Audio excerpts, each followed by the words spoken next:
그 송도, 개경에 그냥 남아있든지 아니면은 그 신도라고 불렸던 한양으로 다시 천도를 하든지 아니면 무학으로 천도를 하든지 이 세 가지 의견을 두고 갑론을박을 합니다. 오늘은 한양이 어떻게 도읍으로 결정됐는지에 대해서 한번 말씀드리겠습니다. 그 노무현 대통령 시절에 그 수도를 이제 세종시로 옮기려고 했죠. 그랬더니 찬반 양론이 아주 이제 그 격돌을 했고, 그래서 결국 이제 헌법재판소까지 갔는데, 뭐 헌법재판소에서 서울이 그 한양이 수도라는 거는 뭐 일종의 관습헌법이다라 그래서 서울을 옮기는 것이 위헌이라고 이제 판결을 내리면서 수도는 그대로 서울로 정해졌고, 그래서 세종시는 뭐 행정중심 복합도시다라고 해가지고 일부 행정부의 기능만 세종시로 이전하는 것으로 그렇게 결론이 난 적이 있죠. 조선시대에는 도읍을 정할 때 풍수지리를 상당히 중시했습니다. 그런데 새 왕조가 개창을 했는데 수도는 여전히 개경, 송도였죠. 고려의 세력들이 가득한 도시죠. 그러니까 이성계가 창업군주는 원래 수도를 옮기는 법이다라고 해가지고 이제 수도를 옮기려고 합니다. 그러니까 이성계는 풍수에 상당히 능한 인물이에요. 그러니까 우리가 이성계 볼 때 흔히 이제 잘못 생각하는 것이 이성계가 그 무예만 능하고, 그러니까 문에는 그 학식은 없는 것처럼 인식하는데 천만의 말씀입니다. 이성계는 당시 역사에도 아주 능했고 풍수에도 능했고 요즘 정치인들의 비교 자체가 안 될 정도로 학식이 상당히 많았던 인물이 태조 이성계예요. 태조 이성계는 수도를 옮기려고 하는데 그 이성계가 당초 이제 마음에 들었던 자리가 있습니다. 계룡산 근처, 지금의 세종시도 다 그쪽이죠. 이제 계룡산 지역이 원래부터 유명한 이제 명당 자리였던 거죠. 그러니까 우리나라 도읍을 삼을 만한 자리로 치면은 이제 몇 군데가 있었는데, 그 중에 이제 풍수가들이 항상 높이 쳤던 자리가 이제 계룡산 아래 자리들입니다. 그래서 이성계가 즉위 다음 해에 자리를 직접 보기 위해서 개경을 따라서 남쪽으로 내려갑니다. 남쪽으로 내려가다가 지금 양주에 가보면 회암사라는 절이 있는데요. 이 당시에는 자초라는 인물이 주석하고 있었는데, 이 자초라는 이름보다는 우리가 흔히 무학대사라고 하면 더 많이 알려져 있죠. 이 무학대사가 바로 자초인데요.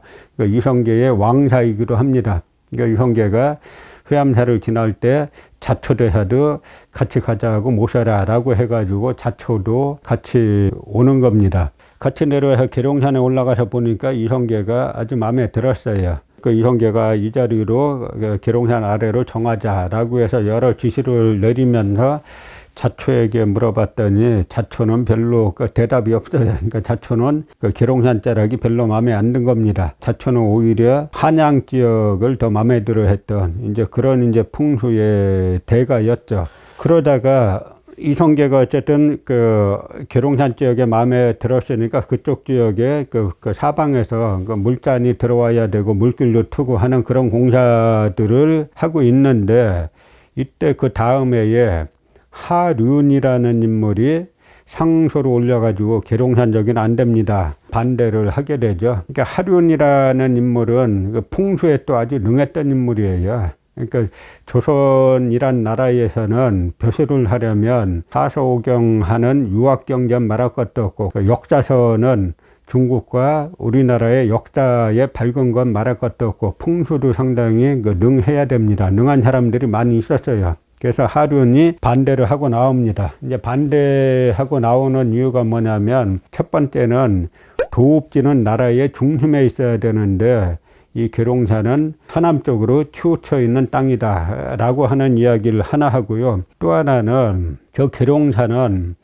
그 산은 서북쪽 건방에서 나오고 물은 남동쪽 손방에서 나오는데, 이런 땅은 뭐냐면 송나라에 호순신이라는 유명한 풍수지리가가 있는데, 이 풍수지리가가 뭐라고 말했냐면, 이 물이 오래 사는 장생을 부수어 가지고 조만간 쇠퇴할 땅입니다. 조만간 쇠약할 땅입니다. 라고 이제 반대를 하죠. 그러니까 이 이성계는 도읍을 옮기려고 한 것은 새로 만든 왕가를 갖다가 반석 위에 세우려고 한 건데 곧 쇠퇴할 땅입니다. 라고 하니까 무조건 강행하기가 쉽지 않죠.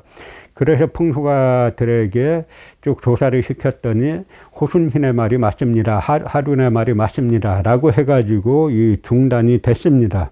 그래서 이때부터 조선에서는 그 호순신의 풍수서가 이제 유행했다라고 이제 하는 건데요. 그런데 이 하륜은 그럼 어디가 마음에 들었냐? 하륜은 이제 무학이라는 곳이 마음에 듭니다. 무학은 지금의 저 서대문에 뭐 홍제동 뭐 그쪽 근처라고 말하는 건데요. 그러니까 이 당시 도읍을 정할 때 후보지로 오르는 곳이 뭐냐면 첫 번째는 개경에 그대로 있자라는 것이고, 또 하나는 한양, 또 하나는 무학, 또 하나는 계룡산, 이 4개 지역 정도를 두고 계속 이제 논쟁이 발생하는 겁니다. 그래서 하륜이 무학 남쪽이 그 좋은 그 명당 자리입니다라고 하니까 이성계가 가봤어요. 가보고 마음에 들었습니다. 그런데 당시에 또 풍수에 능했던 윤신달과 그 유한우라는 인물이 있는데, 두 인물이 또 반대하고 나서요. 그러니까 이성계가 물어봅니다. 그 유한우라는 인물에게 왜 반대하냐? 그러니까 이런저런 이유를 대죠. 그러니까 네가 그럼 좋아하는 땅은 어디냐? 하니까 묵묵부답이에요. 그러니까 이성계가 너는 그냥 개경에 있자 하는 이야기 아니냐라고 말하죠. 그런데 이성계가 자기의 의견을 개진한 거 가지고는 절대 뭐 처벌하거나 그러지 않습니다. 그러니까 그것도 본인의 한 그 의도였던 거죠. 그러면서 이성계가 송도는 이미 지기가 땅에 그 기가 쇠했다. 그 송도는 아니다. 라고 해가지고 딴 장소로 구하려고 하는데, 그러니까 이성계가 그 백관들의 의견을 다 모으기 위해 가지고 각 중신들에게 도읍지가 어디가 좋은지 써가지고 글을 올리라 그래요.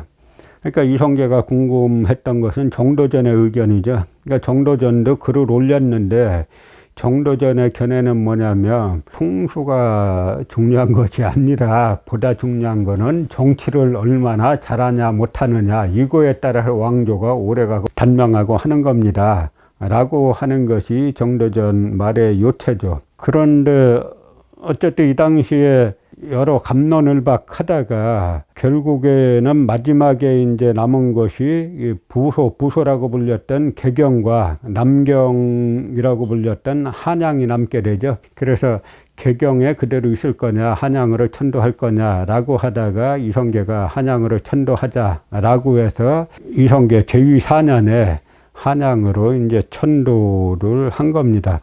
그러다가 이성계 제2 7년에 왕자의 난이 일어나면서 이성계의 자식들이 다 죽지 않습니까?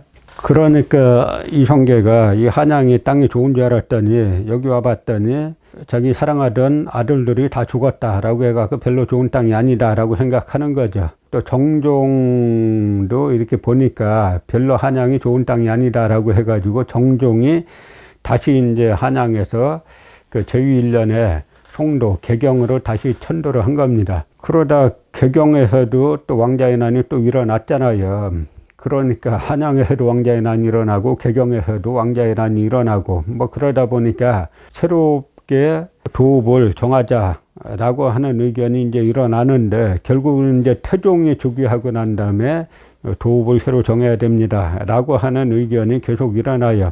그래서 결국은 태종 4년, 1404년에 이 문제를 가지고 이제 최종 결정을 합니다. 그 송도, 개경에 그냥 남아있든지 아니면은 신도라고 불렸던 한양으로 다시 천도를 하든지 아니면 무학으로 천도를 하든지, 이 세 가지 의견을 두고 각 풍수가들이 전부 다 각자 의견을 내면서 이제 갑론을박을 합니다. 그러니까 의견이 하나로 모아지지 않으니까 결정할 수가 없어요. 그래서 태종 이방원이 이 결단을 내립니다.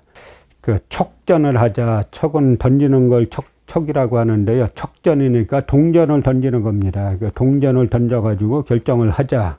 라고 합니다. 그러니까 우리가 생각할 때는 동전을 던져가지고 국가대사를 결정한다. 어떻게 보면 이해가 안 가죠.